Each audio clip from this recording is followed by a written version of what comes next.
Na poziv Emanuela Starčevića krećem put njegova OPG-a u Dubrancu, na Vukomeričkim Goricama.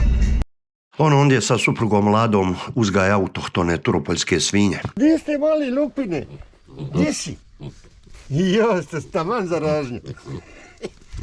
Ojk, ojk. Voksec.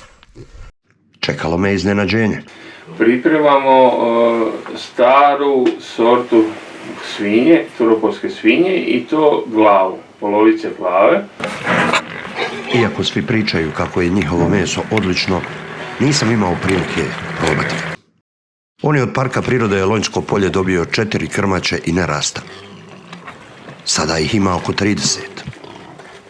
Uzgoj ovih svinja je dugotrajan. Kolinje, kod nas, evo, mi smo 2,5 godine uzgajali do prvog kolinja. Prvo kolinje je bilo ljetno kolinje gdje smo svježe meso i sad, evo, tek nakon 3 godine se spremamo da napravimo pravo tradicionalno kolinje, kobasice, špek i to sve. Kvaliteta mesa jamči da će biti tržišta, no caka je u marketingu. Turopoljska svinja nije toliko poznata, na primjer kao crna slavonska svinja, ona je i više razvikana i više postoji za nju tržište. Ljudi jednostavno ne poznaju našu kulturu, naša ta starina, jer turopoljska svinja je naša najstarija autohtona pasmina svinja i ona je najsporije raste, ali njeno meso je najkvalitetnije. Uskoro će Bicka zamijeniti nerast. Nakon 3 godine uzgoja mijenjamo nerasta. Dovodimo svježeg nerasta koji će moći sve ove naše prasice, nazimice oploditi i naš Bicko ide u mirovinu. Ide u vojsku, kako bi se reklo, ide u kobaje, ide u špek, jednostavno prerađuje se.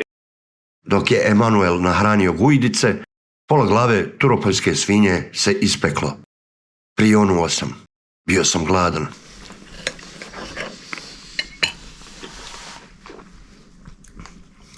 Svinjski obraz od turopoljske svinje. Topi se u ustima.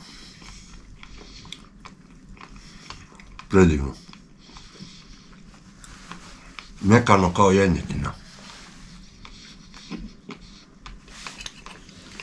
Predobro.